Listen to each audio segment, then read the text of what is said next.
Good evening and welcome to the August 16th City Council meeting of the City of Coeur d'Alene.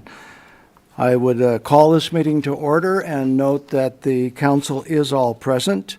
We'll begin this meeting with an invocation by Stuart Bryan from Trinity Church. Welcome.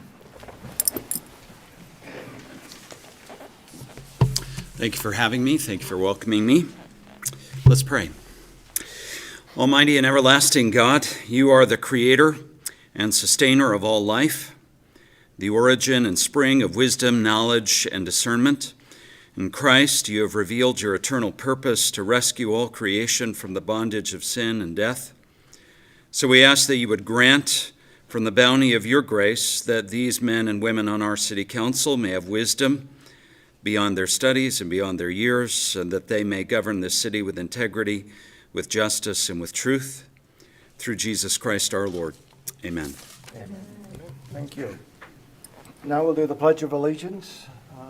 Dan, would you please lead us in the pledge? Certainly. Ready? Begin. I pledge allegiance to the flag of the United States of America and to the republic for which it stands, one nation, under God, indivisible, with liberty and justice for all.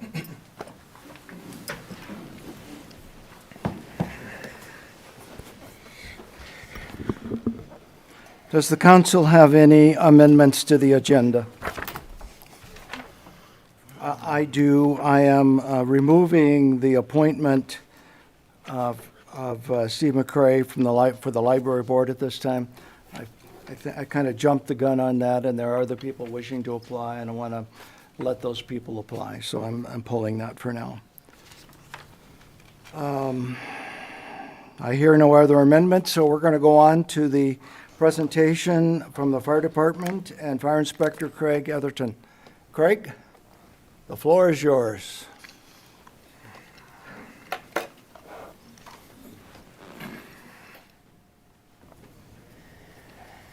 Welcome, Craig. All right. Mayor and Council, thanks for having us here tonight. What we're going to do is actually 3 small presentations for you of some exemplary awards of exemplary actions for some of our citizens here in Coeur d'Alene, joined by Fire Chief Greif and also by Hagedon Marine, Lindsay Olmsted, and Kelly King. So a little bit about why we're here tonight. As you guys hopefully know, part of one of the things your fire department does is public education. So we get out into our community and we try to teach public education, fire safety messages, and spread that word throughout our community, so that we can make just our citizens at large bring them into the fold as part of our true first responders. And in this case, we were contacted by Lindsay with Hagedon Marine, as we have been in the past as well, to conduct some fire extinguisher training for their seasonal employees, the guys and gals that work down at the gas docks and are probably most likely to experience a fire event. And in this particular summer, we have had a couple of them. I did find a statistic from the U.S. Coast Guard from 2020. There were 47 gas vapor ignitions reported to the U.S. Coast Guard in 2020. One of them resulted in death, and 46 of them resulted in injuries. So it's not super common, I guess, would be my preface to all of this, but in this case we had it happen a couple of times this summer. So what I'm going to do, if it's all right with you guys, I'm just going to kind of break these events. There's, like I said, 3 individual incidents, and we'll have those individuals come up, and then at the end, if you have any questions for me, the chief, or Lindsay with Hagedon Marine, we'll just go from there. All right. So, on the afternoon of July 5th, 2022, a gas vapor ignition occurred following refueling of a private watercraft. Jackson Call, an employee with Hagedon Marine, was working at the boat refueling dock when a flash fire occurred. Recognizing the need to act, Jackson immediately rendered aid. Having recently attended fire extinguisher training provided by the Coeur d'Alene Fire Department, he grabbed a fire extinguisher and extinguished the flash fire. His quick actions and response mitigated the situation before it became an emergency. I believe without the knowledge learned in the partnership with the Coeur d'Alene Fire Department and his quick response, the risk of injury and property damage was quickly resolved. So therefore, in recognition for this achievement, this certificate is presented on behalf of the citizens of Coeur d'Alene, the Coeur d'Alene Fire Department, its officers and personnel. Jackson Call, can you join us?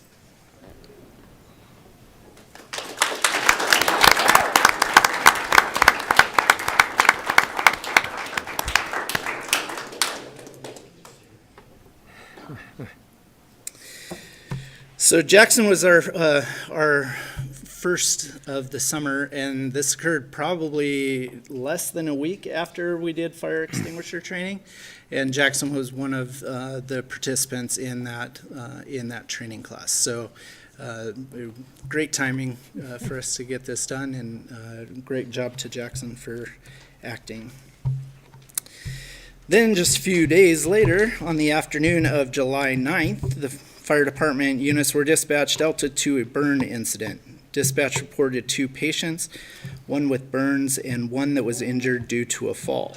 Christian Rule and Shadow Nelson, employees of Hagedon Marine, were working at the boat refueling dock. They recognized the need for emergency and sprung into action to lend aid. Having recently attended fire extinguisher training provided by the fire department, they grabbed fire extinguishers and extinguished the fire while rendering aid to the patients until the fire department's arrival. Without the knowledge learned in partnership with the fire department and their quick response, the injuries could have been more severe and would have resulted in thousands of dollars worth of property damage. Therefore, in recognition of this achievement, this certificate is presented on behalf of the citizens of Coeur d'Alene, the Coeur d'Alene Fire Department, its officers and personnel. Christian and Shadow, will you join us?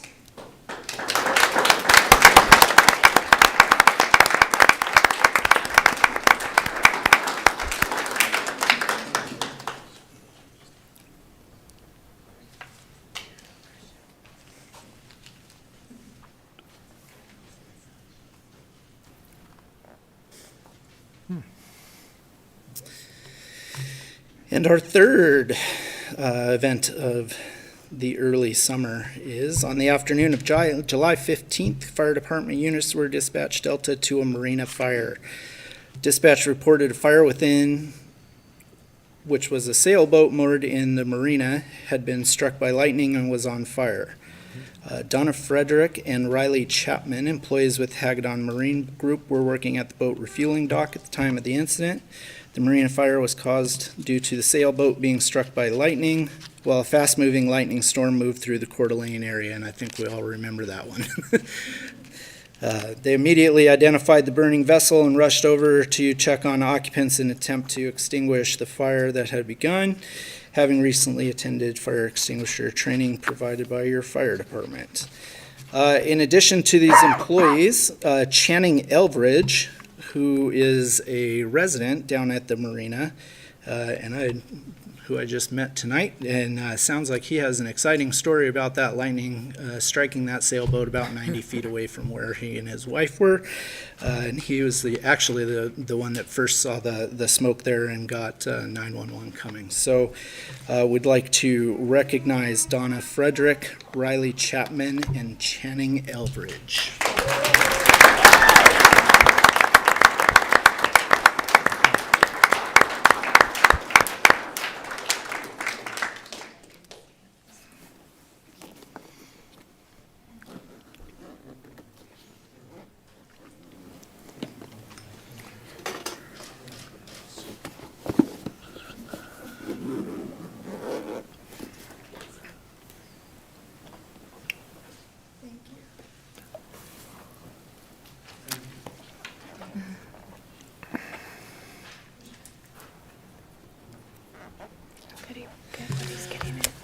So that's the conclusion of our presentations here. We got 6 great citizens of our community out there doing the hard work, seeing things right as they get started, jumping into action, and hopefully, I think we see the value of our public education programs and what they bring to our community as well. I'd also like to thank Lindsay Olmstead with Hagedon Marine Group for reaching out to us, as she has in the past as well, for continuing to do this for their employees. I think we saved quite a bit of property this year by having properly trained people down there and having people who are willing to act, and we would stand for any questions you all might have of us, or we'll just move on. Any questions for Craig? Craig, I want to thank you and the fire department very much for recognizing these folks and their efforts. That's really, it's important that they did what they did and acted when they should have and appropriately, but it's also important to recognize those efforts. Thank you. And Did you have these sounded like we're all Hagedon employees right down there. Was this particularly for them, or do other community folks go to these classes too, or? So we offer the classes. We try and offer them probably about March till October, because we're out there spraying water, so we don't want to create any ice or anything that would create a hazardous training area for the general public. But yeah, community groups, businesses, whoever needs fire extinguisher training can feel free to give us a call down at the headquarters, and we'll get you scheduled, get you trained up. And on that note, it will probably also be at our open house, which will be coming next month. So the community is welcome to come down there and take advantage of that as well. Great. Congratulations.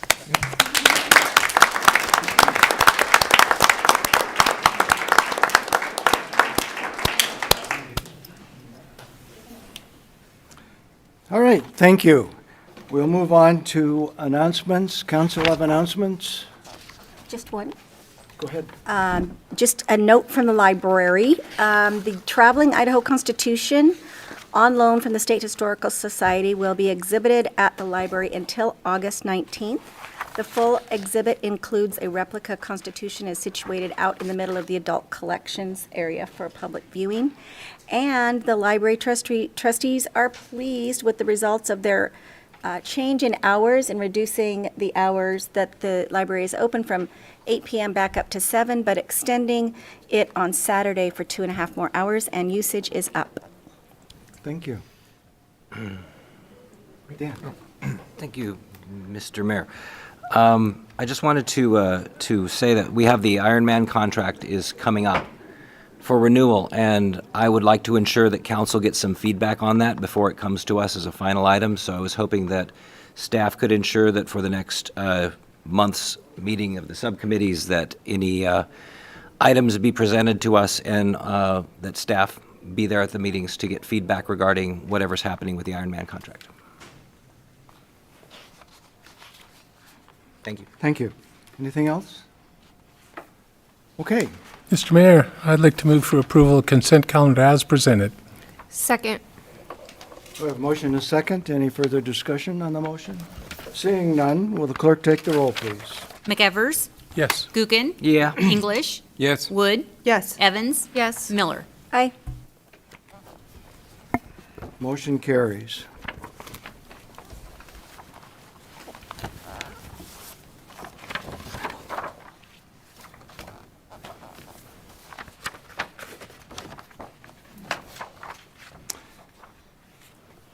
I see we have a lot of folks wanting to visit with us tonight, and that's great. I'm going to read a quote that I saw today in my morning readings, and I would ask you to take that to heart before our public comments. Do not judge, or you too will be judged, for in the same way you judge others, you will be judged. And with the measure you use it will be measured to you. Why do you look in the speck of sawdust in your brother's eye and pay no attention to the plank in your own eye? I think that's something that we all can be reminded as we take action today. Okay, I'm going to begin, and the first one is Diana Sheridan.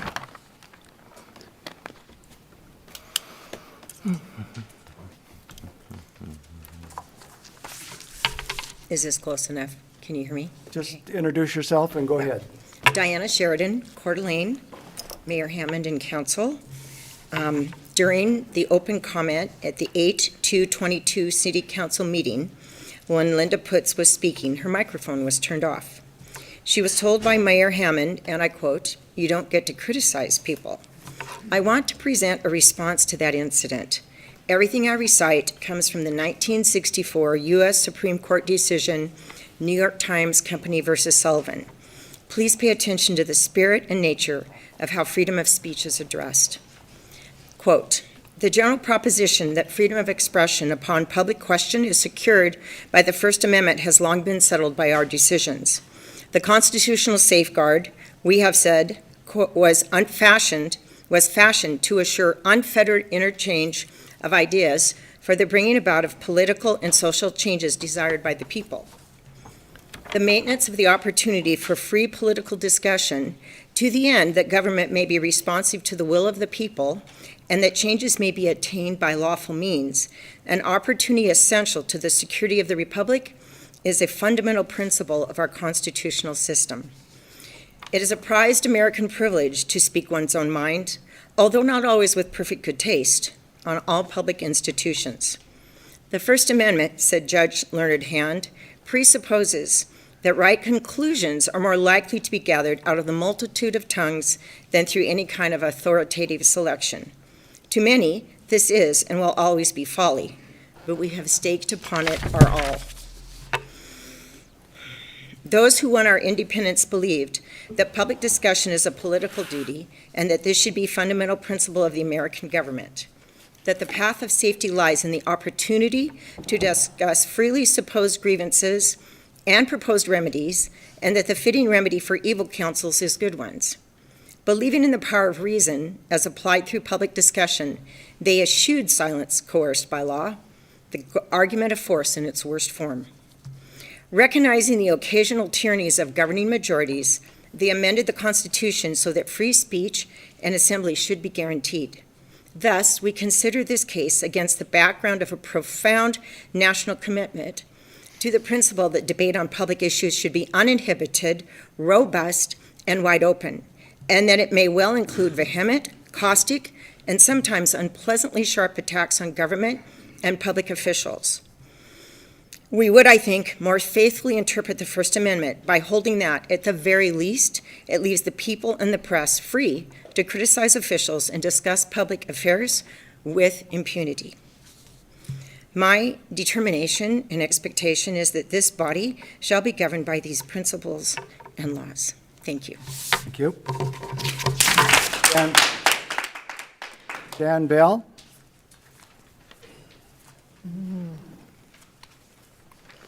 Good evening. Is that good? Can you hear me? Yep. Dan Bell, Coeur d'Alene. Just to kind of piggyback off of what Diana said, I just wanted to thank our city attorney, Mr. Adams. I was told there was a conversation that happened with Mr. Mayor either yesterday or today where Mr. Adams was informed the mayor that he is not able to cut people off when they're speaking, that they are allowed to speak freely, as our First Amendment of the United States Constitution, as well as the First Amendment of the Idaho Constitution, guarantees us. And I just, would warn, of course, that treading into territory where we are cutting off speech we don't like, and as she had quoted, that we don't think is appropriate, is not free speech, right? Free speech is the idea that we get to hear everything, even if we don't like it. So I would ask Mr. Hammond Mr. Mayor to please, consider the rights that you're potentially violating of the people. You know, there's, I know that during the campaign last fall that you had addressed I believe, the Kootenai Democrat Party and had talked about how you were hoping to remove the ability for citizens to open carry their guns downtown in Coeur d'Alene. So these are, the first two amendments are the most important amendments, and you know, it's what makes America America. The rest are just as important, but there's a reason those are 1 and 2. So I would just ask that you please consider in the future constitutional rights of the citizens before taking quick action. Thank you. Oh, and sorry, last thing. For I counted 9 police officers at last week's meeting, or the last meeting, and I just want to read the oath of honor that policemen take in the city of Coeur d'Alene, so that we remember that intimidation has no place here. Police intimidation. Oath of honor. Police officer's name. I, police officer's name, do solemnly swear that I will support and defend the Constitution of the United States and the Constitution and laws of the state of Idaho, and I will faithfully and impartially discharge the duties of a police officer according to the best of my ability. Faithfully and impartially would also imply,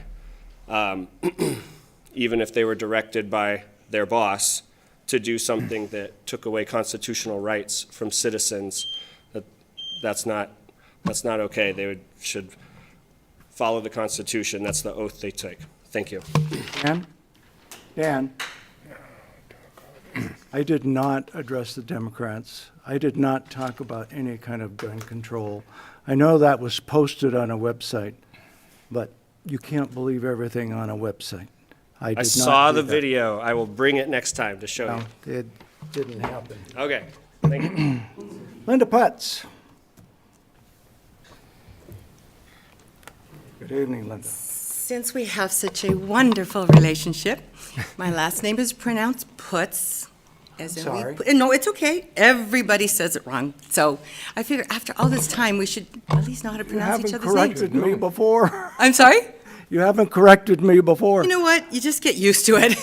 But I figure since we have such a great relationship, it's time that I just share that it's Putz, as in we puts our trust in Jesus. Well, When my I'll kids were little, remember that. we puts our toys away. That's what I did when they were little. Okay, so it is painfully obvious that from the events of 2 weeks ago, what the heart and mind is of a certain member of the Arts Commission.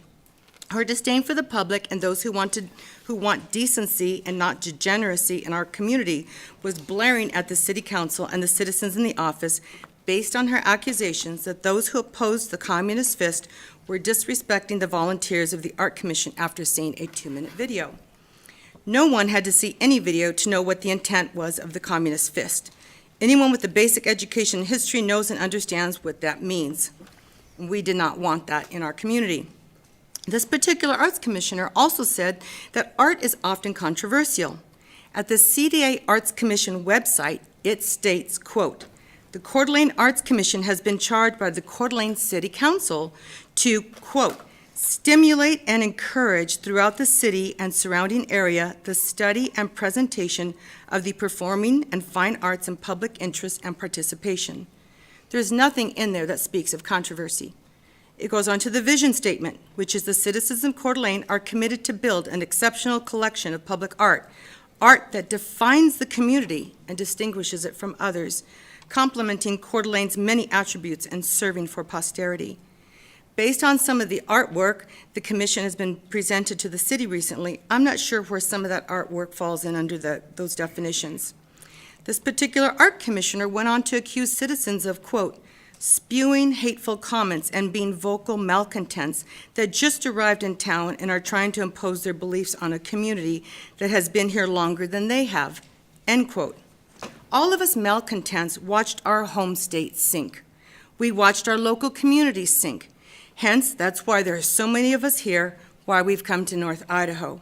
When we come and speak, We are doing our best to keep our new home community and state from sinking, just like our home state did. It's as if we survived the Titanic and we are trying to warn you of the looming iceberg.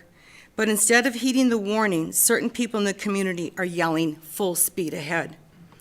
This particular arts commissioner has a Facebook page that I described last time that was very demonic, and I'm running out of time. There's also another picture on her Facebook page with wearing a black cape dressed as a witch with a hammer and sickle on the back. And I want to know, is this the type of people that we want on our arts commission? She portrays herself as a witch, gladly having 2 fundraising events for the Satanic Temple. She's disrespectful of the community and sees herself as superior by calling us malcontents, etc. The commission agenda seems to want through art to normalize socialism, oppression, and communism. Okay. I'm asking you to not let Coeur d'Alene become Seattle, Portland, or San Francisco. I'm asking you to ask for the resignation of Jennifer Drake. Thank you. Justin O'Connell.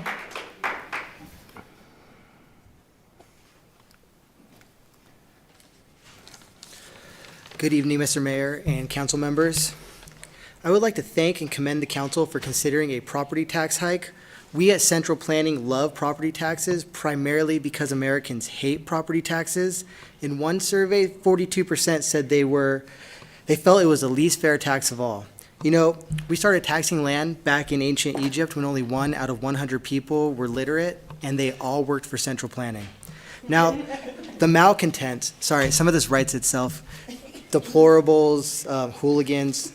Now, the malcontents say that property tax means that so-called, quote, property owners are renters of their land since the local government can evict them for non-payment. Something about property rights, due process, the rule of law, blah, blah, blah. That's not how this works. When a Michigan town refused to accept a woman's $900 late property tax payment and sold her home for $300,000, we at Central Planning applauded this. She should have paid the $900 on time. My favorite part about property taxes, however, is that basically everyone admits that tax assessors don't know what they're doing. A spokesperson for the International Association of Tax Assessors, also known as Central Tax Assessors, said, quote, homes tend to present a valuation issue for assessors because there can be a lack of data. According to one University of Chicago researcher, assessors don't have access to the same information as buyers and sellers. The result, the poorest neighborhoods face property tax rates roughly double those levied on the richest ones. This is the beautiful thing about central planning. So many believe that we know what we're doing. We ourselves often think we know what we're doing when we don't. And then when we do decide to raise property taxes, the landlords pass this off to the renters, which then necessitates the need for the planning department to build workforce housing. It's a beautiful, vicious cycle. By the way, side note, affordable housing is no longer the politically correct term. Affording and not affording something is a deeply personal, individual experience, and we want to get rid of individual experience. Workforce housing has much more of a we're all in this together kind of commie vibe, and that's what we're going for. At any rate, according to the University of Chicago study, in Kootenai County, 64% of the lowest value homes are overassessed, and 45% of the highest value homes are overassessed. That's great. We get more property taxes. We must stick with this. Please don't heed the advice of Thomas Jefferson, who wanted to do crazy things like exempt all property from taxation below a certain point and implement what he called a radically progressive property tax and taxes generally. This guy was a total loon. Thank you. Thank you, Justin. Cecil Kelly? Cecil? Yes. Lord, have mercy on my soul. Cecil Kelly III. Here you go again. First off, I came here to thank you. Thank you for opening up the evocations to people of all religions, all denominations, all fellowships, to people who may be having a weekly meeting of their church in their own personal homes or in the backs of restaurants, but are having regular meetings. Secondly, I have had a couple of witches as friends, or at least acquaintances, and they're good people. And I don't think they should be denied the right to serve on any board, be it the city council, county, or any place, simply because of their religion or some clothes they wear. Thirdly, if I do say something inappropriate, use bad language, yell too loud, I expect you to cut me off. Common courtesy is something I believe in, and the rule of law is something I believe in. But again, thank you, thank you, thank you. Thank you, Keith Sousa. Richard Dane?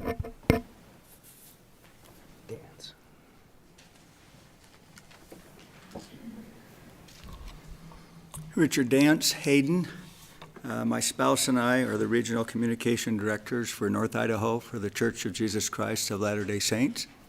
And pertinent in the discussions of your June 7th meeting, and then today are 3 statements of belief from the 13 Articles of Faith. These 13 articles came in 1842 when a newspaper editor asked, what do the Latter-day Saints believe in? Article 1, we believe in God, the Eternal Father, and in His Son, Jesus Christ, and in the Holy Ghost. That should help those that wonder if we're Christians. Article 11, we claim the privilege of worshiping Almighty God according to the dictates of our own conscience and allow all men the same privilege. Let them worship how, where, or what they may. This states our agreement with the approach being taken by the City Council on invocations open to all faiths within the city or county boundaries. Article 12, we believe in being subject to kings, presidents, rulers, and magistrates. I assume that includes the City Council, and obeying, honoring, and sustaining the law. This makes clear that whatever the City Council decides on this matter, we will abide by. In the spirit of fairness and diversity, and as stated in the city meeting held July 27th on invocations, we have 8 congregations within the city limits and about 30 within the county. It would seem unfair if we put 30 names into the lottery.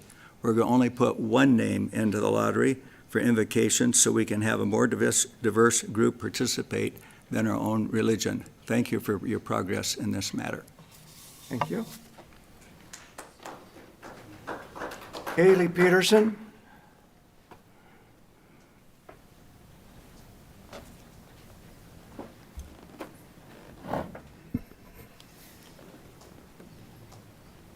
Good evening. And thank you for listening and hearing us out. My name is Kaylee Peterson. I'm running for the U.S. House in Idaho's 1st Congressional District. The reason I'm here in Coeur d'Alene today is because I have heard from several constituents, people who both live here now and have moved away, that they are terrified. They are terrified that somebody's Second Amendment rights infringes on their safety, that somebody's First Amendment rights infringes on their right to live free of harassment.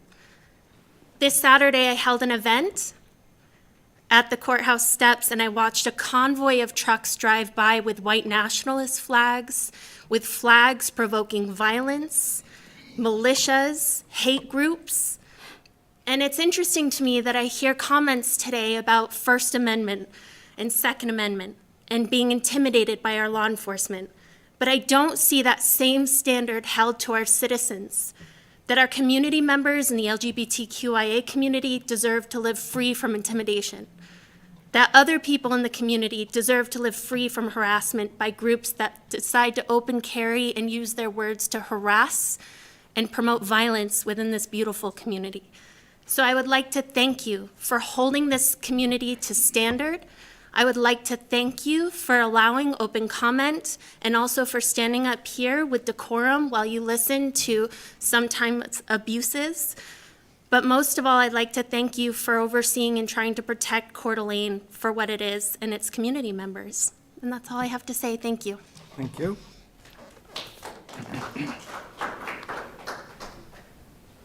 Laura Tennyson?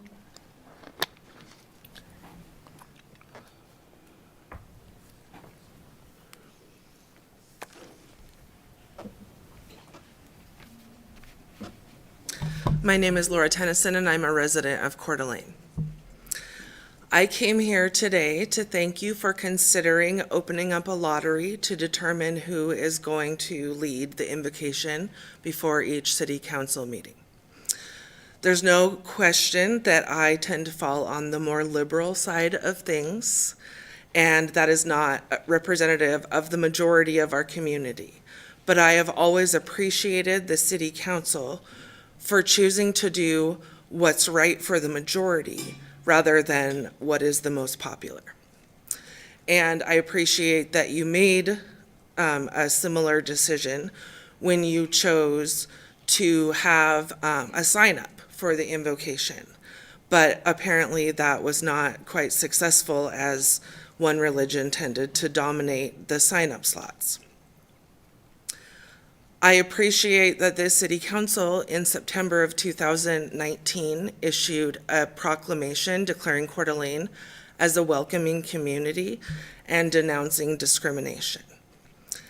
I come to you today to respectfully request that you uphold the same standard and choose to make a system where all religions or all faiths are given an opportunity to represent Coeur d'Alene. Even though there is one religion that probably dominates, or maybe two or three in this area, there are also many community members who aren't represented by those two or three religions.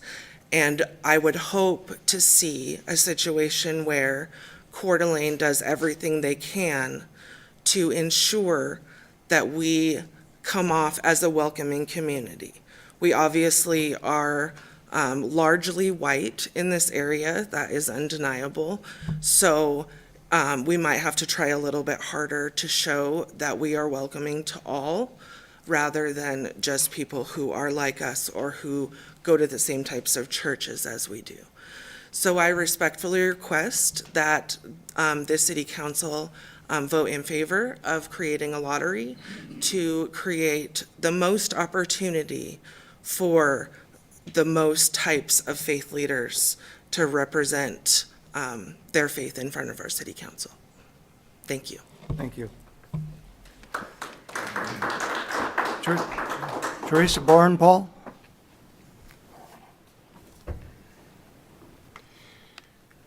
Good evening. Good evening. Hello, Mr. Mayor, members of the council. My name is Teresa Borenpool. I do live in Post Falls, so unfortunately I'm not able to vote for you. But as you know, our communities are well connected, so I feel it's important to come and speak when I see my neighbors maybe not being represented really well in this space. And I'll elaborate on that because I don't know that the issue lies at this podium. But I would love to ask this board to really take action when comments are made at this podium that signal white supremacy or white nationalism. Our area has such a history of hate and deceit, but it is such a small faction of who we are, and unfortunately we've seen it creep back in again and again. I would love to see pushback just like you gave a moment ago, Mayor Hammond, when lies were spread at this podium suggesting that you had presented where you didn't. It's not your fault that a community member doesn't know the difference between you and your predecessor, but I do think it's important that we speak truth when it happens, because people are watching these meetings at home, and I can tell you that, you know, your blood pressure can go up when you hear things spoken at this microphone that are said to incite rather than to properly inform. As well, today we had a community member that came up here to this podium and said that they're here to save us from ourselves, yet they go to other city council meetings in our region and declare themselves white supremacists. Their quote, not mine. So one thing I would love to see perhaps from this board, if I can bring a little bit of construction to this space, is I would love to see a searchable database of words that are spoken at this meeting. Of course, the video team that you have here is amazing. The quality of their work and their quick turnaround to get everything live and public is really impressive, but it's not as easy to search out someone's public comments when you're watching a video. So I don't know if there's any way to create perhaps an online database where these comments are transcribed. And so when we consider volunteers for our boards in this community, or when somebody gets up to this podium and speaks and we say, wow, I'd like to see more of what they've had to say in the past, for whatever reason, that it is searchable and findable. Because I think that the energy that you put into the world is something that you should be responsible for. And when that goes on to, you know, a video that only a small portion of the population know how to access, it doesn't do a huge service to everyone. So I just ask if there's any way that public comment can take searchable form so people can know what their neighbors are saying, for good and for bad. I appreciate you all. Thank you. Thank you. Is that a bobcat? It is. Are you a bobcat? I graduated from Montana State, yes. You too? No, my daughter-in-law did. She's brilliant. Thank you. Alicia Abbott.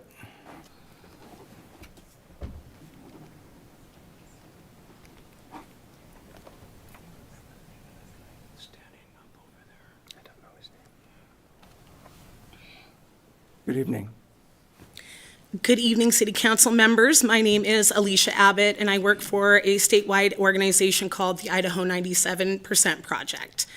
There, we concentrate on combating disinformation and issues of anti-government extremism and supremacy. I've been paying extra close attention to the public meetings in Kootenai County this week, and unfortunately, there have been quite a few meetings where we're just seeing an elevated negative rhetoric that targets our neighbors in very poor, hateful ways. So I'm here tonight to ask you, like others have, to update your knowledge about recognizing supremacy in all of its forms, specifically Christian nationalism. This ideology has been straight at the throat of our LGBTQIA neighbors, and it's feeling really unsafe for members of our community because of it right now. I would like to thank you for updating your invocation process. I think that is a key way to create more diverse community in our area in North Idaho that is facing so much supremacy. It allows a lot more voices and perspectives to be brought to the table. And not everybody who lives in Idaho gets to travel around to experience those things. So I'm completely in favor of an update to that policy, and we're very appreciative of it. And, we might be learning lessons in the heat of the moment about microphones and First Amendment speech, but I would like to encourage the City Council to make public statements after the fact, because our communities do need to know that you condemn supremacy in all of its forms. And that's all I came here to say tonight. Thank you so much. Thank you.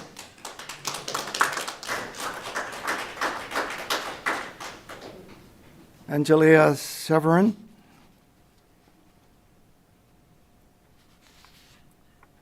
Angelia?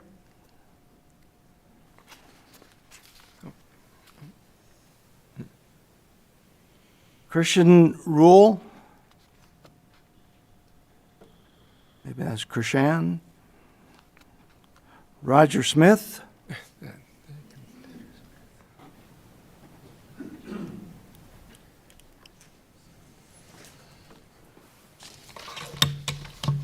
Good evening, Council.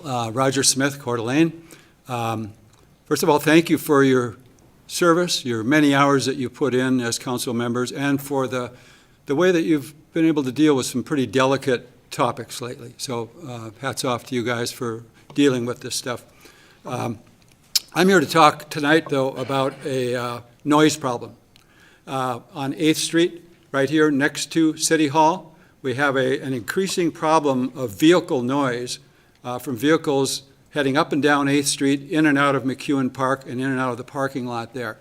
The residents in our neighborhood, right across 8th Street, are really upset by this. I know people in the twin condo towers are very upset with it.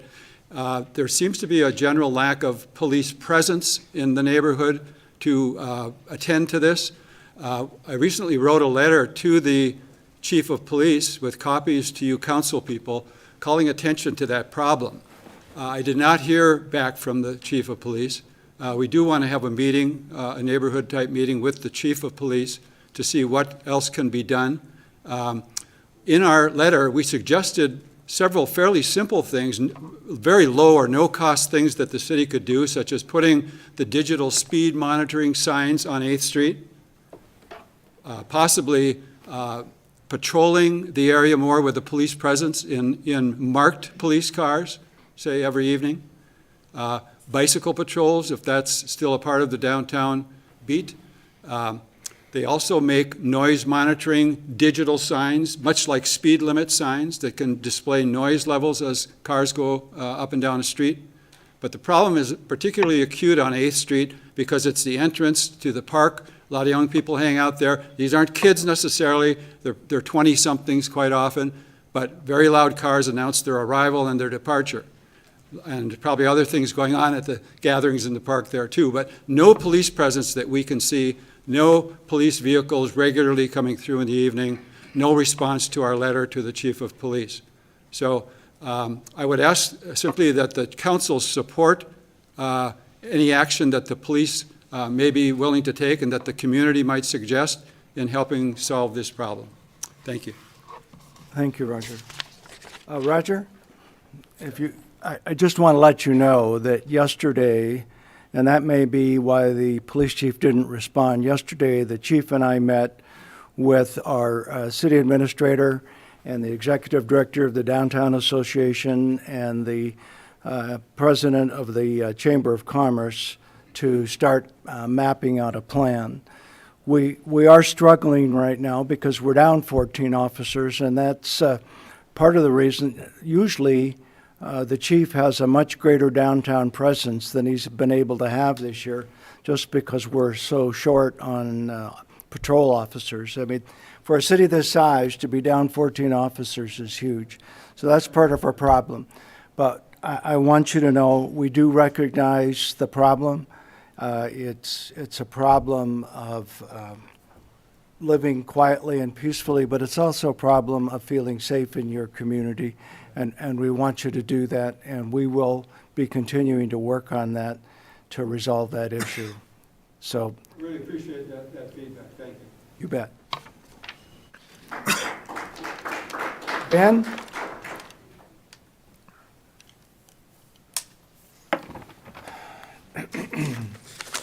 Hello.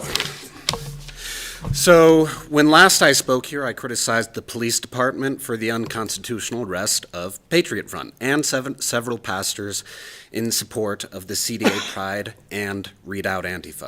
Before the Pride in the Park event, I warned this council that Read Out Antifa was organizing with the Pride event and against conservative protesters and their First Amendment right to demonstrate. Apparently, I needn't have bothered because this council and law enforcement was already well aware of Antifa involvement at this event. And it was even during using Antifa as a source in unconstitutional surveillance of local right-wing groups. On January 28th, Property of the People released a 1,205-page document that showed surveillance being conducted on CDA citizens. In it, it shows that Read Out Antifa was in contact with city police and federal agents and used as unnamed source in the surveillance of local conservative activists.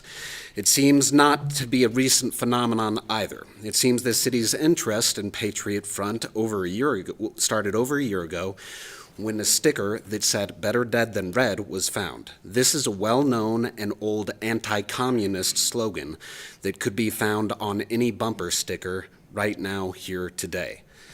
Now, in this same email, it used the leftist SPLC as a source for designating Patriot Front a hate group, which has no legal definition and should not, but often is, used to strip citizens of their constitutional right to free assembly.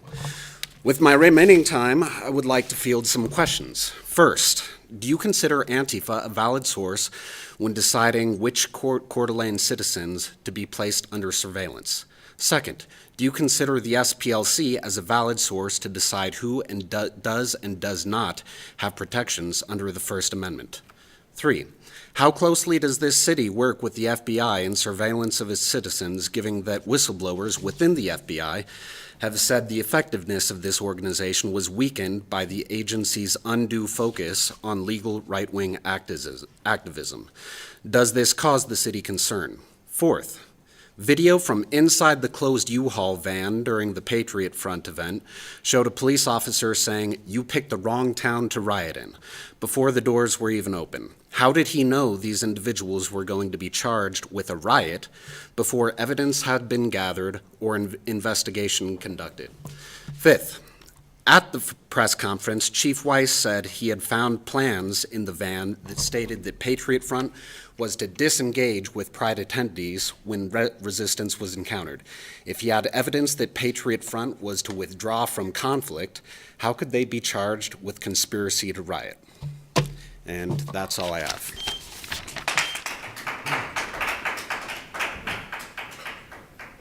I must have skipped you. Come on up. I'm sorry.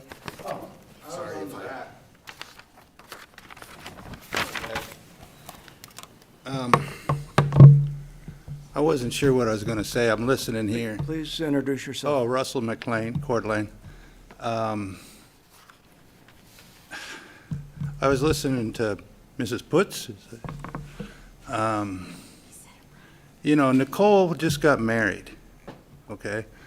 And she didn't get married here because of all the hate. She didn't want her friends coming here. She didn't want the new family members coming here.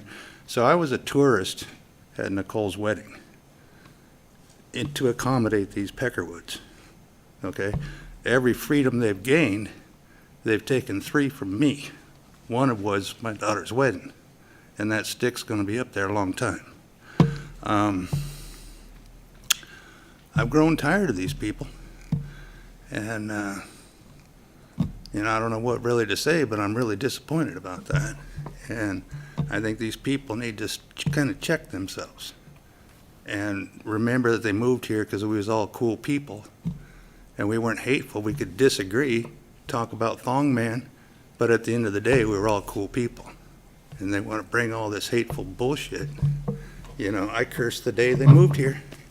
That's all I got to say. Thank you. Good night. Okay, we'll move on to the financial plan update. Vonnie? Vonnie Jensen, our comptroller.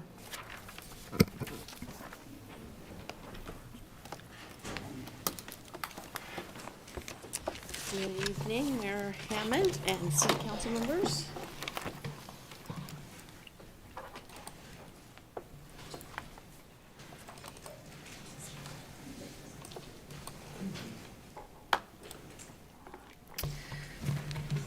The city has received the new construction numbers and taxable valuation from the county, and I would like to give you a quick update on what that means for the 2022-23 preliminary budget. The first thing I want to talk about is the Lake District closing. The top part of this slide shows estimated preliminary numbers that the county generated for all the taxing districts that will be affected by the closing of the Lake District. 9 districts in total, and the estimate is 1.8 million going to those 9 districts. The levy rates were estimates generated a couple of months ago.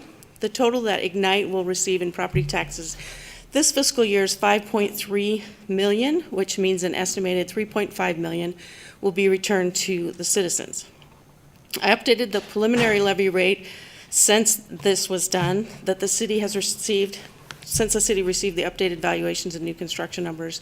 And the preliminary levy rate, which the city will use for the district closing and for the new construction, is 0.002. This will generate $930,000 of new taxes to the city.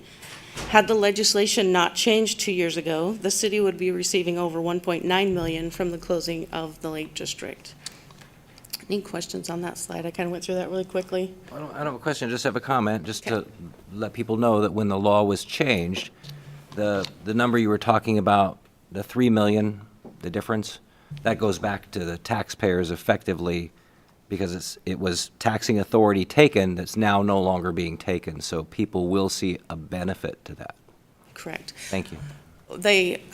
Although I like to say also to that the 3.5 million will go back to the city as a whole, but because of the taxable valuations that have happened to residential properties, a lot of the residential property owners will still see an increase. Right, it's not individually, it can vary, but on the big picture, it means the benefit of urban renewal is that kind of a benefit to the public, providing you didn't get your assessment through the roof, which is always the case. I would Go ahead. I would comment to that, too, that my perspective in the big picture is that the private property owners aren't getting near the benefit as the commercial property owners, and there's been a real tax shift, and that's where, I mean, if I was going to focus on something who's getting and not getting, that's where I would focus, but Good point. my perspective. The county's new construction projection, including annexations, increased the city's taxable valuation by $144.6 million. This will generate approximately $269,000 in new property taxes to the city. This is a decrease of $650,000 from the estimate that was included in the preliminary budget resolution. This is partly due to the new state legislation that requires the city to use a preliminary levy rate using the latest property valuations as opposed to the final levy rate from the prior fiscal year. A levy rate of .002 compared to .0035. This is also due to an inflated new construction amount used in the preliminary budget, not knowing what the increase in the Lake District would be as the city absorbs the taxing authority of the area and their new construction for the next fiscal year. This slide shows how the increase in valuation affects the levy rate and the amount of new construction dollars that the city is allowed each year. For example, in 2017, the valuation of new construction was similar to this year and generated over $800,000 in new property taxes that year, that same increase in valuation. But this year, that same increase in valuation of $144 million only generates $267,000 to the city. This makes it impossible to cover the increases the city sees year over year with new construction alone.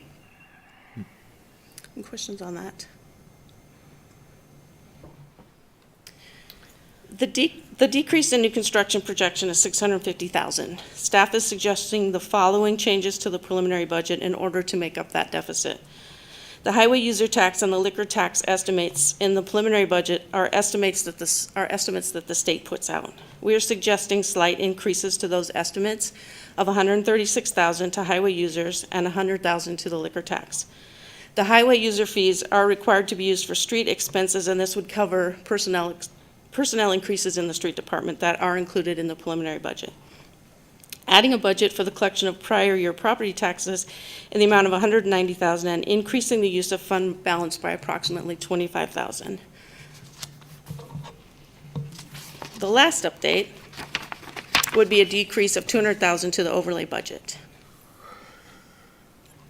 Question? Yes, where's the sales tax on there? The sales tax number that the state gave out was quite an increase from the year before, which made me a little nervous, so I didn't really want to mess with that one. Well, I just heard today that the sales tax revenue to the state is up 10%. Yeah, I'm not surprised by that. It always makes me nervous to mess with those state estimates because they have much clearer picture of that than what I do, but in the end, it's all a guess, so. It would help. I'm sorry, but we should probably have that revenue stream listed. Well, it is in the budget. It's in the preliminary budget at a very large increase. In fact, it went from, I can tell you.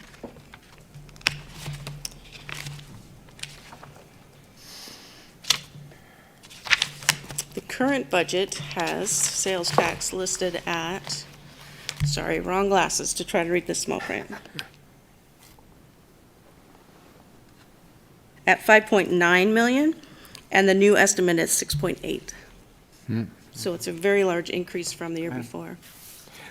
Let's see, reducing overlay budget by 200,000, and overlay budget is something we're pretty sensitive to, but remind me again, it's all proportionate in perspective, so taking 200,000 from how much? I mean, So the current budget overlay is 750,000. In the preliminary budget, we increased that to 1.5 million. So that brings it down to 1.3, so it's still a good increase so it's still from previous year. Pretty good increase. Okay, thank you. I would like to take the, inflation. Sales tax revenue is up. The state was not expecting this revenue. And I would like to go ahead and put the overlay budget back in anticipation of the increase we're going to see from sales tax. I mean, to me, streets are really important, and we've been lagging behind on that. I'd like to see that overlay, wouldn't like to see that overlay budget cut. I know this is not a decision point, so I'm just mouthing off. I agree. So I would suggest, though, that at this point, because the next time that you see this budget is the public hearing, and the ordinance will come before you. So if there is anything that the council is in favor of changing, it would be good to get that in the ordinance now as opposed to later. So it would be good to hear from all of you as to how many are in favor of a change like that. Is there a consensus on that? Do we need to let's make a motion. So I'd move to put the decrease in overlay, to eliminate the decrease in overlay budget and Second. restore it back to 1.5. There's a motion and a second on the floor. Further discussion? Seeing none, all those in favor respond with aye. Aye. Opposed with nay. Motion carries. Thank you, Mr. Mayor. All right. The final slide I have tonight on this subject is highlights from the preliminary budget that will come to you next meeting when the public hearing. These highlights are all related to the general fund. New growth will generate $269,000 in property taxes to the city. The allowed increase that is currently included in the preliminary budget will generate $710,000. The Lake District closing will generate another $931,000. These increases will not cause an increase in taxes overall to city property owners due to the Lake District closing, but most residential homeowners will see an increase due to the large increases in taxable valuation to residential property owners in comparison to commercial property owners. The slight increase in health insurance for 22-23 is only $171,000, thanks to the council's decision a few years back to create an employee benefit trust. We hope that this trend will continue into the future. Also included in the preliminary budget is an increase of $171,000 for contracted merit increases to city employees, a 5% cost of living increase to all employees, which will cost $1.4 million. Services and supplies are budgeted to increase over $2 million in fiscal year 22-23. This can be attributed to inflation and also increases in IT software and security, along with utility increases and fuel increases. The preliminary budget includes $6 million in capital purchases, which is being paid for entirely with grant funding and fund balance. And finally, the budget includes 8 new full-time benefited positions in the general fund for a cost of $568,000. This is a net increase in hours of 3 full-time positions, as Parks and Street are giving up part-time dollars to help fund full-time positions as they are unable to hire part-time staffing. With that, I'm open to questions and discussion on any changes to the preliminary budget that the council as a whole would like to see as I prepare the ordinance for your consideration at the next council meeting. Christie? Thank you, Mr. Mayor. This is more discussion with Troy and Council Bonnie. You've done a stellar job. Thank you. The first item is the COLA. I know that we're not done with negotiations with fire and police, and so I'm not clear how we can kind of pass a budget at 5%. We don't know that we're going to be there. So I guess I would want some reassurance of where we end up. How will we pay for that? We would just take out of the capital? Is that the plan, Troy? So the plan is to run with that 5%, $1.4 million, and see if we can get that negotiated with our groups?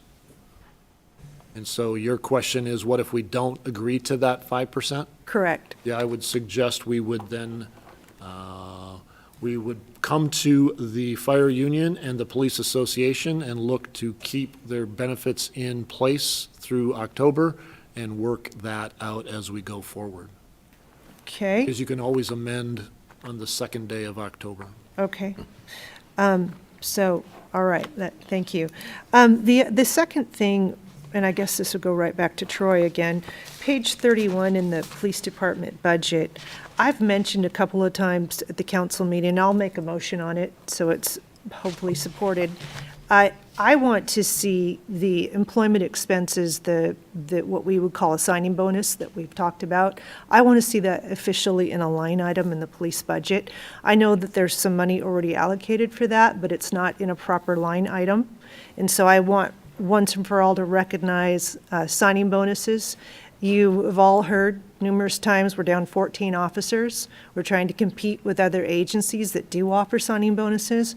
So I want to see that actually fortified in the police budget. So with that, I'd make a motion that a line item for employment expenses be included in the police budget. Second. We have a motion second. Discussion on the motion. Woody? So if we have to do bonuses to hire people, does the COLA affect them? People that don't exist yet, jobs that aren't filled, does the 5% COLA increase does it stay with the position? They start at the beginning rate, whatever that rate is, and if there's a COLA, that rate's going to go up. I'm just saying this, so wherever they are, if they're not, there isn't 14 openings, so those 14 openings include that 5%. Well, it depends on what's negotiated, but also there are officers that come with experience that are paid at a different rate. So I couldn't say equivocally across the board. I couldn't give you a firm answer on that. The beginning wages, and I don't even have that dollar amount, I think it's close to $24 an hour, possibly, $22 an hour. That's where most officers are hired at, but we do have laterals that come in a little higher. Right.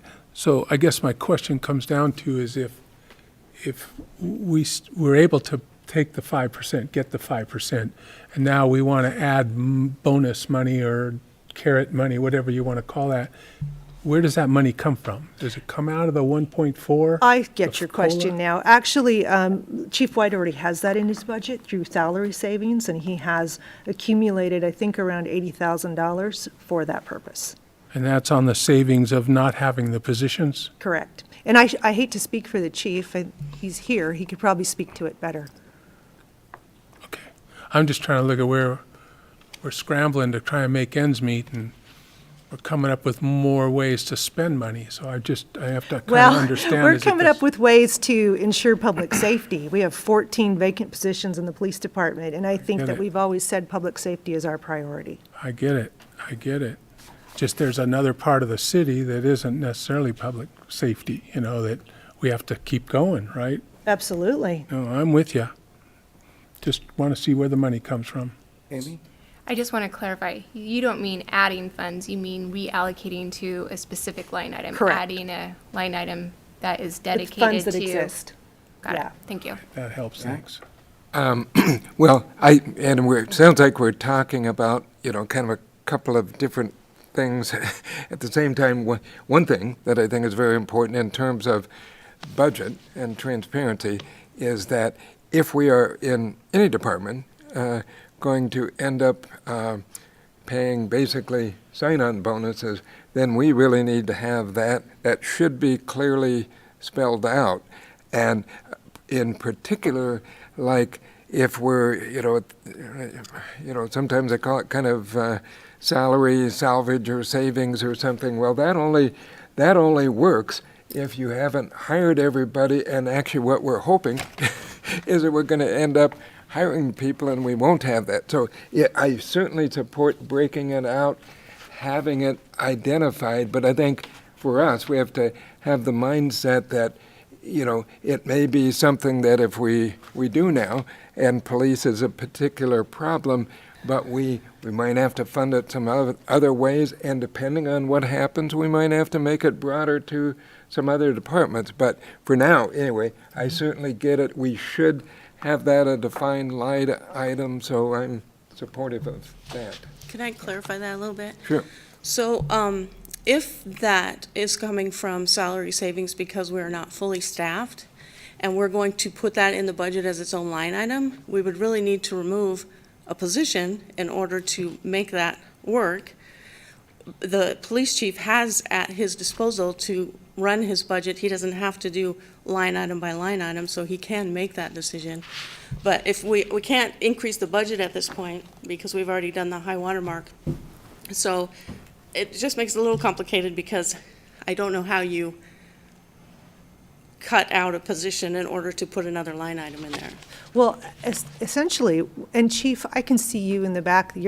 I would love for you to come up and speak. Maybe you can help walk us through this, because I know there is a place in your budget where you are looking at offering these bonuses. Mr. Mayor, let me jump in real quick while the chief comes forward. We have, you can walk slowly, thank you, Chief. We have official representation allocated at $83,000 in next year's financial plan. That's where the chief and I and Vonnie chose to put that. So there's $80,000 in the budget that was going to come to you in this format, and then we would bring back the process by which the bonuses would be paid, the terms of repayment, and those types of things. So if I hear the question correctly, you would ask for a line item to be added at $80,000, which is already in the financial plan, as incentive, or whatever a good title would be? Yeah. Okay. Chief did a really good job of coming up here, and now I can let him speak. Yeah, exactly what he said. Yeah, in the current fiscal year, my line item for official representation is at $3,000.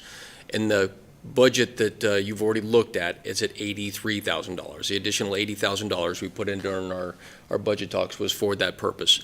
I think, if I understand this correctly, you're just asking to move it to a separate line item that's maybe more appropriately under personnel rather than in our commodities. That's correct. That's exactly correct.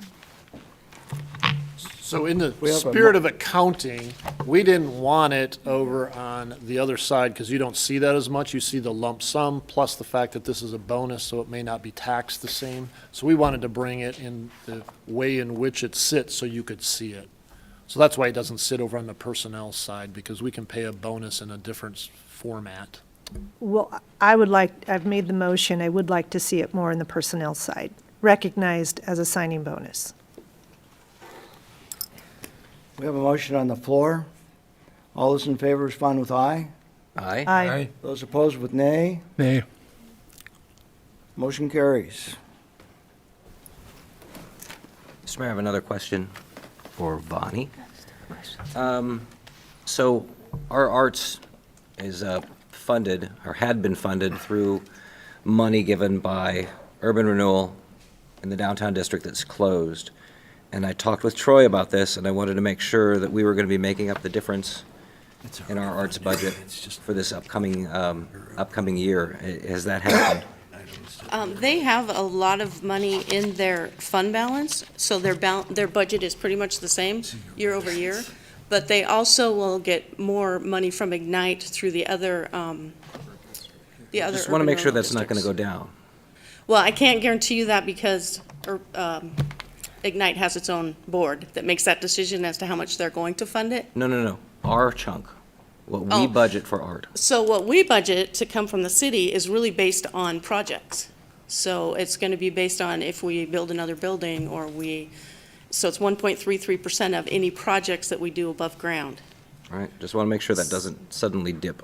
Oh, no, there's an ordinance, I believe it's an ordinance that states that, so All right. no, that will not go down. The other thing I would like to do is, since you want this now, is I would just make a motion to unfund 2030.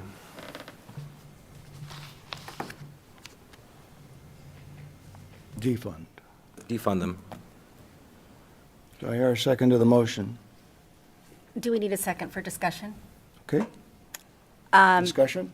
I would not go along with that, although I'm not in support of continuing 2030 the way that it is at this time. But I know this week they have a new director. Their executive board is taking new direction, and there's also major discussion about them merging with other nonprofits to have a more regional view, and it's something that the city should, in my view, because it has to do with housing issues, support. So if we can move through this budget with it still in there to give us the time for these new changes that I believe are going to occur, and perhaps Councilmember Evans can add some more to the conversation as she's a liaison on that board. But there's a lot of good motion in creating some synergies and some really important work that I think the city should consider continuing to fund. Could you remind how much is that? It's like 40K, Okay. more or less. While you're looking it up, I will say, I didn't recognize what? it. Would you like to speak? Sorry. I thought we were discussing the motion. Yeah. I made the motion. So the thing is with 2030 is I think what they're doing is okay, and they could do it as a city committee. If they did it as a city committee, it would not cost us the $40,000. It would be staff time. And then they could be part of planning and report to planning who seems to use them the most. So that way they could maintain the 2030 plan, but not be an outside organization. Because quite honestly, as an outside organization, they're a fifth wheel. They don't really lead anything. They just kind of follow along with whatever. The 2030 plan, I think, is still useful. There's a lot of good information in there, a lot of things left to be done. But I would prefer that as a city committee, not as an outside organization. It would give us more control. And then, you know, one of the things I mentioned a year ago when we were discussing whether or not to fund them was, when do they come here? What are we getting for our $40,000? Are they coming here and saying, here's the value you're getting for this public money that you're giving to a nonprofit? I mean, I would actually prefer we not fund any nonprofits, but we do. So if we're going to do that, what is the benefit that comes to the city of Coeur d'Alene directly from them? Not that they're the fifth wheel in all these other organizations doing this stuff, but what is it for them? And that's my concern right now. The current budget is 35,000 for that. The current budget is 40,000. Next year's budget is in here at 35. Okay, thank you. Amy?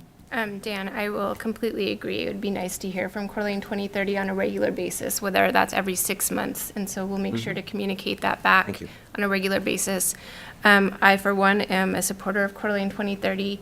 I think just their support and of building our comprehensive plan and working with our planning department was well worth the dollars and the partnership that we created with them. So that alone will get my support.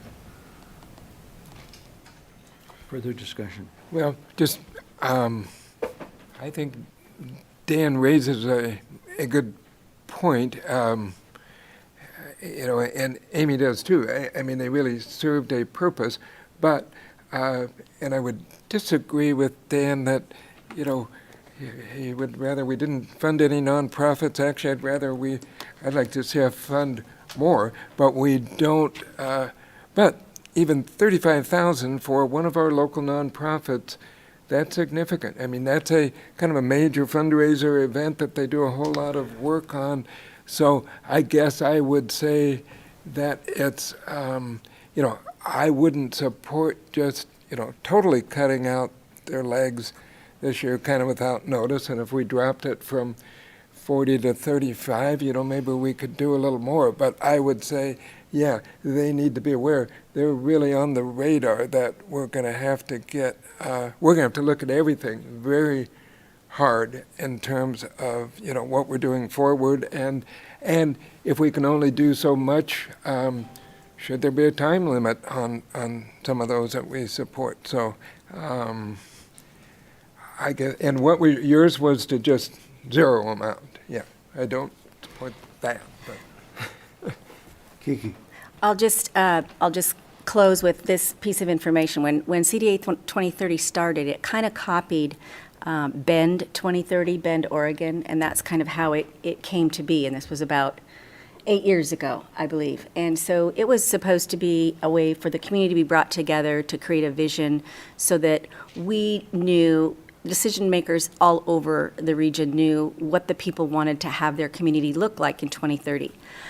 I will tell you that Bend, Oregon has reformatted its group, and it is now called Envision Bend because their mission was accomplished. They had gotten through their comprehensive planning and gotten through what they wanted to do. So what I will tell you I do know about these detailed conversations, and I wish they were here to present to you now, is that with their restructure, with their new executive director and what their new mission is, they're kind of getting more input from organizations like Envision Bend on what is your mission now.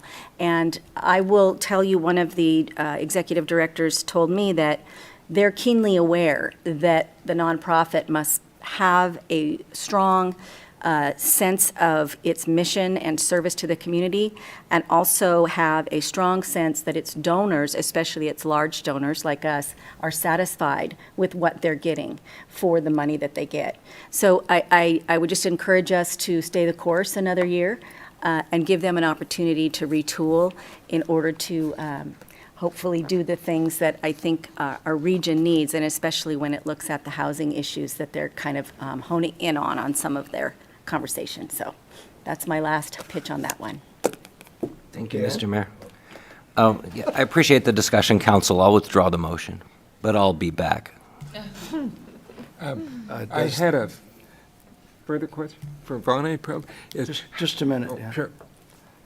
Do you agree to withdrawing the motion? I withdraw the second as well. Okay. But I do have a question. How is this dispersed to them? Is it quarterly, annually? I mean, if we put $35,000 in the budget, how and when do they get those funds? Quarterly. Okay. Yeah. Okay, let's let Vonnie.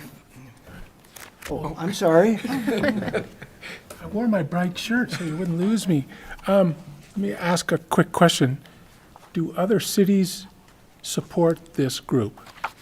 Are we the only ones that do? It's for our city? Amy, maybe you would know? The plan is. I don't have their budget in front of me to be able to Its two answer. biggest donors are Urban Renewal, our Urban Renewal Agency, and the city. So it's us. But you talk about regional, well, regionals, Post Falls and others, but we're the only ones that financially support it? Is that- Well, they also have, oh, excuse me. Go ahead. Mr. Mayor. Sorry. Multiple sponsorships. So the Coeur d'Alene Tribe. Okay. I don't want to incorrectly list our sponsors, but there's multiple sponsors as University of well, Idaho. University of Idaho, as well as individual donors. Okay, so we're not the only. No, game absolutely outside not, of Urban Renewal. no. Okay, thank you. And, Mr. Mayor, to follow up, it's also part of their expansion discussions are potentially for expanded donors. So it could be that there are other folks in the future if a Thanks. reorganization happens. Thank you. Vonnie. Great. Thought that was going to be a quickie, didn't you? All right, so the next topic is the budget amendment for the current year. So this will get nice and confusing.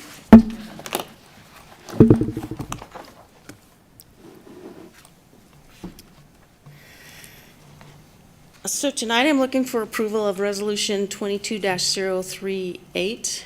I hope I have that number right, which would set a public hearing for the September 20th council meeting for the purpose of amending the 2021-22 budget in the amount of $3,207, or $207,899. Each year, the city adopts an amendment to the current year's appropriation amendment as allowed by Idaho Code. For comparison purposes, in 2021, the budget was amended by $4.5 million and $7.1 million in fiscal year 2019-20. Amendments to the general fund amount to $1,639,299 and include the items listed on this slide. $776,000 are carryovers from the previous year and are being paid for from assigned fund balance. $275,000 is coming from Ignite for the library stairs and the fireboat house. $115,000 of the funds to cover these expenses is coming from state and federal grants, and $472,000 is coming from unanticipated revenues from franchise fees and state sales and liquor taxes. Any questions on any of those items on the slide? Just keep going. Amendments to all the other funds include state grants to the library, and impact fee fund transfer to cover the remainder of the fire boathouse, increases in expenses in both the sanitation fund and the street lighting fund, an increase in operating supplies and fuel in the wastewater fund, carryovers in the La Crosse and Kathleen Avenue widening projects, improvements to the Harbor House decking and concrete repairs in McEwen that are being paid for with funding from Ignite, and repairs to the roof on Harbor Center that were covered by insurance. And that is the end of that presentation. So if you have any questions on that. Apparently there are none. None? Mr. Mayor, I would move to approve Resolution Number 22037, which is approving the proposed amendment to the fiscal year 2021-22 budget and scheduling a public hearing for September 20th, 2022. Second. We have a motion and a second by Councilor Wood. Will clerk take the roll, please? Wood, Yes. Evans? Yes. Miller? Aye. McEvers? Yes. Gookin? Yeah. English? Yes. I have another resolution before you. Monty?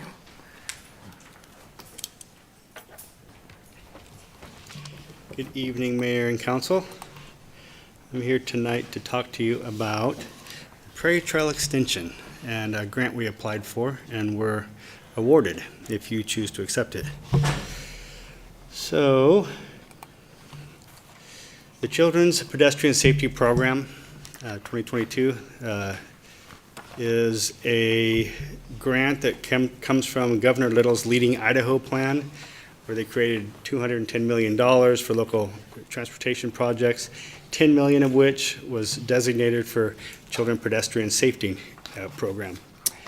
And eligible projects are paths, sidewalks along or adjacent to existing roadways, the connecting sidewalks or paths, ADA ramps, that sort of thing, or pedestrian crossing facility across an existing roadway, including sign and signalization, or paving an existing pathway, which the last two are what our project is. So we became aware of the grant late this spring, early this summer, and it's a no match grant, $250,000. That means the city was not obliged to put forth any percentage of money to get this grant. The Prairie Trail was constructed back in 2008, about 4 miles of trail connecting the Centennial Trail all the way out to Hutter Road where it dead ends currently. There was the land swap deal that went along with getting the property. It was owned by the BNSF or one of the rail lines. It went to, I think the Trail Foundation got a loan from Ignite to purchase the property from them. They were gonna turn the money over, but the railroad took too long, and by the time they were able to make money on that to pay back Ignite, there was no more value in it. So they defaulted on that loan. Ignite gave that property to the city of Coeur d'Alene. Now that property, and the trail was built, by the way, with a partnership with the Kroc Center and Ignite and the city to use that rail line as a haul road to fill the hole where the Kroc Center currently is. So they paved the trail out to Hutter, but there's another mile, 1.16 miles extending from Hutter to Meyer Road that belong to the city, even though it's out of city limits. So, because that was originally belonged to the Trail Foundation. So that's kind of a weird little deal there, since it's outside of our area impact and our city limits, but it still belongs to us. We have been talking for quite some time about extending the trail, trying to get it all the way to Highway 41, and Post Falls and the county have a plan to connect where we leave off on the other side of Prairie Avenue up to 41. And I just recently found out that they are going to be building that trail, or having developers build it next year in 2023. So our projects are lining up at the right time to get a connection all the way to 41, which will connect to the 41 trail, which will connect to Rathdrum, Post Falls, Coeur d'Alene. It's really amazing how it all came together. So this is part of what you see on the screen here is part of the grant application I submitted. They were concerned with schools, getting kids safely to schools. We have a lot of schools that are right off that trail. There's a few in Post Falls as well. It's not just extending the trail and paving it, it's also putting in a crossing light and signage and a crosswalk so that kids can safely use that trail to get to and from school. So we submitted the grant, we got accepted, and the funds will be available to build the trail next summer, as long as it's finished by December, I believe, of 2023. So in the map, this shows the connectivity throughout the county. I put a couple other schools in there. We're also looking at possibly having 2 new schools come in to Coeur d'Alene on the west side with a development that may be coming forward here pretty soon. And like I said before, it's a no-match grant, $250,000. The Trail Foundation had an anonymous donor give $50,000 a few years ago for the express purpose of extending this trail. They've been talking about it for several years, and they've been asking us to do something, and we found this grant. It worked great. So we have $300,000 now to build the trail. The gravel and the gravel base and asphalt were estimated about $184,000. The earthwork and subgrade were estimated around $100,000, and the cost for the rapid flashing beacon, the crosswalk paint and signs and posts were around $10,000. So that's getting us pretty close to to the money we have for this. So we'll go to bid next March, and construction will begin in the summer. Questions? Woody? Great job, Monty. I never thought we'd get out of here. So 350 is what you're coming up with? 300, yeah. 300. Is there any utilities planned along that? There are not. It's an old rail line. There aren't utilities. There is, however, at the very end at Hutter, the last 600 feet actually still have track on it and belong to the Post Falls Highway District. We're working on getting an MOU with them. They've tentatively agreed, but they still have to get their commission to vote on it to give us the easement to get the trail to Meyer, and they have somebody that's going to remove the tracks and the railroad ties. Now they, in the future, they're going to widen Prairie Avenue, and they would like to see a grade separated crossing for the Prairie Trail to go under Prairie Avenue. So we're going to stop our trails short of that until we can get the or find another route until we can get the funding to get or Post Falls can get the funding to get a grade separated trail out there. That's where the big propane tank is, right? Yeah. That's going to be an inch. So we're going to go that far and kind of hold. We're not jumping over Prairie yet. Right. We're going to stop at Meyer. And that's, so no utilities plan, no high-speed internet and all that? Just dig a hole, put a pipe in the ground, no? But that will all be our property, so we could, at any time in the future, put utilities if we need them out there. Oh, this is pretty cool. Way to go. Thank you. Christie?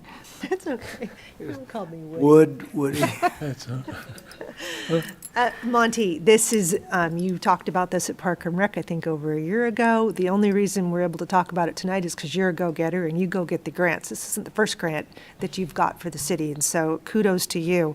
So many of us in the city and the county use these trails, so they're a way of life in North Idaho. And this is really exciting that we're going to extend all the way out there to Meyer. So great work, totally support the resolution. Thank you. Dan? I would, this day, okay. Yeah, I'm supportive. This is terrific, makes sense. How often do we get a no match grant come along? Never. Okay, even better, okay. Dan? Yeah, I think it's a good idea. I'm uncomfortable spending money outside of the city again, because this is way outside the city. Were there no other projects that qualified for this that could be done within the city? Are those flashing beacons like around a school or something? I know we've had issues on, say, Hanley and Dalton with traffic and kids. Well, when I looked at the grant, we'd discussed internally trails that we wanted to get built that, and we had selected that one in conjunction with the Trail Foundation, or the Trail Foundation. They specifically wanted that one. I suppose that somebody else, maybe like Chris Bosley, if he would have seen the grant, could have applied for more flashing beacons around the city. And we added that as an afterthought when we had looked closely in the application, the kind of items that are more likely to get you accepted or awarded the grant. And so we put that in there. And later, we thought, well, man, another application of this, you could have gone and applied for, a dozen of those. But the good thing is it's a grant that's available every year. And as a matter of fact, I'm meeting tomorrow morning with somebody from Boise that represents the Idaho Bike Alliance, and they want to actually get that amount of money increased at the legislation this year, in Boise this year. And so we won't be able to apply next year. You have to do it every other year, but every other year we can apply for this grant for another purpose. So that could be something we look at in the future. The other question I have is this work going to be done by our street department? Right now, I have quotes for the asphalt and gravel to be done by a contractor, and I have an estimate out for the money for the earthwork to come back to hopefully be under that 100,000. But if it isn't, the street department and administration had talked about partnering with the city to help do some of that earthwork. Well, see, I would strongly object to using the street department for this. First of all, because I think they should be working on our streets and not out of the city limits. So I would encourage you to find independent contractors. Thank you. Yes, Amy. I just want to say congrats. I know you've been working on this. Huge win. Thank you. With that, I'd like to make a motion to approve resolution number 22-038, approving the agreement with LHTAC for the 2022 Local Children Pedestrian Safety Program, Prairie Trail Extension Project. Second. We have a motion and a second. Discussion. Seeing none, will the clerk take the roll, please? Gookin, I suppose. English, Yes. Wood, Yes. Evans, Yes. Miller, Aye. McEvers. Yes. Thank you. Okay. And we have now our city clerk, municipal services director. All right, I'm here for your final item of the night to kind of just get some clarification on the invocation motion. So I want to make it really clear, the council has already made the motion to continue the invocations and using a lottery system that is allowable by law. At that time, the motion included that it shall be for established churches within Kootenai County. So on July 27th, Councilmember Wood and Gookin hosted a meeting here at City Hall with staff and several folks from the faith-based organizations in our community. And we kind of discussed some options for the program and kind of talked about how we might implement this. So we wanted to bring it back for council since the motion was so specific to say there's a couple things that either we want you to reaffirm or maybe give us some additional guidance on. The one item that we discussed is that in the group that was present felt very comfortable that since they were serving the City of Coeur d'Alene Council, that if it was a limitation to those organizations within the city limits, that would be amenable to them. So that was one thing we were seeking guidance on. And then the other thing that we discussed at length, and Councilman Gookin would, I'll look for you guys to summarize or give more input at the end as well. Was that maybe we shouldn't limit it to just churches, that it should be faith-based nonprofits. And so that was another recommendation that came from that meeting. So in that meeting, we kind of discussed about using the electronic registration that we already have set up on our website and maybe keeping that open for about 30 days and doing a lot of push out of information that the registration is open for the lottery. Then we would be able to capture that information electronically. We'd have the emails. We also have an affirmation they need to click on that says they'll abide by certain rules. And then we could do an electronic lottery and send out notifications and start up the list for the beginning of the calendar year. That first meeting of the year would be January 3rd. And just to give you a little bit of information on how that sign up would look, our IT department has gone ahead and mock up what the registration looks like. It's quite simple. It would be first name, last name, their title preference, email address, all that good information, and in addition, the nonprofit information so that we can verify that the faith-based organization or church is indeed a nonprofit. So in the end, it's really tiny font, but it was in the staff report. The affirmation is the same as we had on there originally, with just a little clarification that they shall not seek somebody's affirmation or confirmation of their invocation. So that was the only little wording tweak we added to that. So with that, Councilman Wood and Gookin, do you want to add a little more to that? Go ahead, Dan. I would just give my feedback. I think this is a good evolution of the process, and I appreciate we did get some letters, and I appreciate the gentleman, came tonight that, represents a church that may have multiple, churches in the Coeur d'Alene boundary, but would, kind of self-agree to only have one. So I think that's fair, and we would look at that. As I thought about it, and actually just hit me tonight is, kind of hearing this, which is why it's good to go through these and hear it out loud, for a faith-based organization, versus what we think of just kind of brick and mortar church. But in my past, I, worked with and started Youth for Christ, and there's a campus life. So there are some other organizations like that that I would have been very comfortable, doing a prayer, probably would have put my name in there. So I think that that's a good process. Also, I really like the lottery. I mean, it doesn't get more, in terms of folks wanting, kind of a biblical-based, Old Testament, it doesn't get more biblical than casting lots. And basically, that's what the computer, is doing. So I think that's good.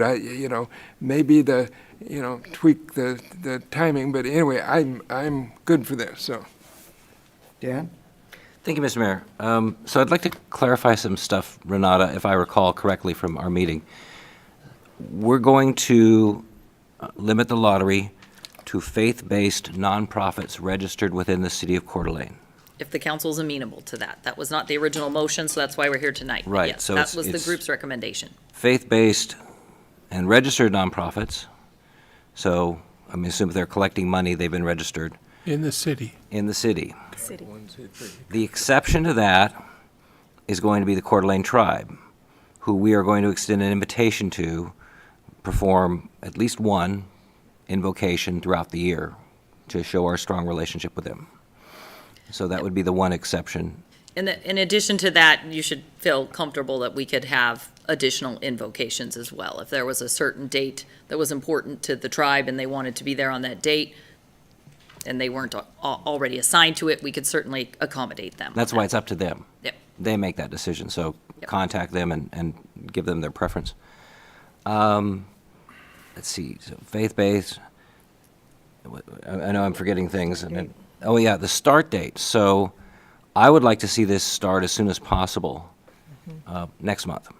And I think if we can't get this system up, then we just forego an invocation until we can get it set up, which should motivate the system to get started. So I would like to see that too. I think that's all we discussed, just to refine this thing, and I would be eager to hear other input from council.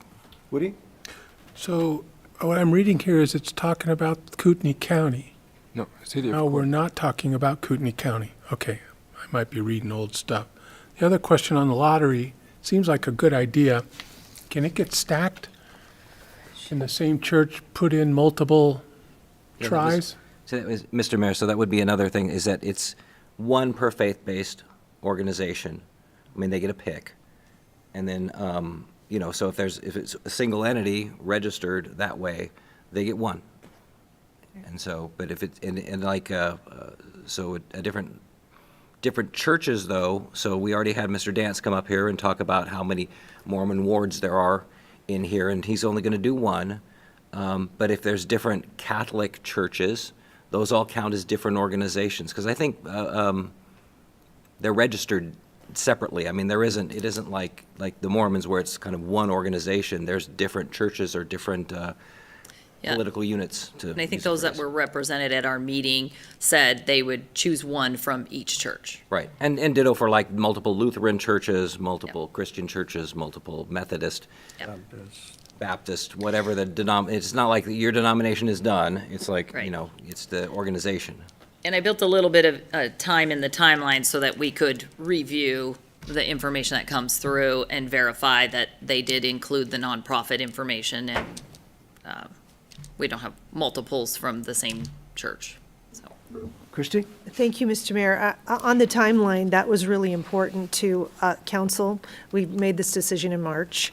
And also it was important to the faith-based community that would like to participate. So what we sort of thought was we would start as soon as possible. I'm looking for to assist staff, but also to make sure that this launches. So I would propose that we run it through to coincide with our fiscal year. No later than October 1st, we have it lined up and ready to go, would be my proposal. So I just need to shorten the registration period just a little bit. Yeah. Give us a little bit of time for that review. How about a motion? So, Mr. Mayor, would move that we approve an amendment to the invocation policy as to allow any nonprofit faith-based organization within the city of Coeur d'Alene to provide the invocation before a council meeting, given the deadline of the start of the fiscal year, and allowing for the tribe to choose their preference. Second. I have a motion and a second. Discussion, Woody. Yeah, I'm still on my discussion. So go back to churches in the city. Catholics have 3 churches in the city, so theoretically, 3 Catholics could go into the lottery. Same thing with any other church that's multiple in the city. Correct. However many chances you get, right? Try and hit the lottery. Okay. You can I'm think just of something more fair, let us know. No, I'm just trying to picture, you guys sounds like you've worked on this, but faith-based nonprofit is a weird word to me. I don't know what that means, but if it feels good, let's go with it, right? Is it bitchin'? It could be, yeah. Mr. Mayor, I just wanted to make a comment. Last time this came up to council, I was talking with a group of, I don't know if they were ministers or not afterwards, and they were kind of boasting that they had the biggest church in the place. And I had to remind them that the census data shows that the largest percentage denomination in this county is Mormons. They're the biggest. And they're actually followed by Catholics. They're the second biggest. And then it kind of goes down, breaks down into smaller chunks.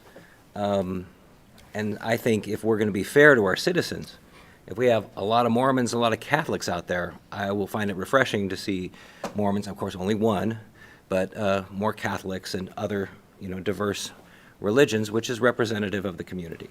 Yeah, I think there's only 2 Catholic churches now. Is there? Yeah. Oh, I always count the cemetery as a separate one, sorry. They just vote. Okay.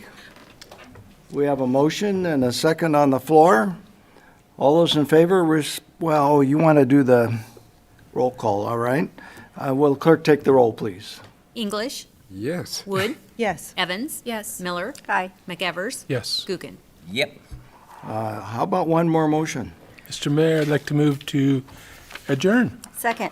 We have a motion and a second to adjourn. All those in favor respond with aye. Aye. Opposed with nay. Motion carries. We are adjourned. Respond with amen.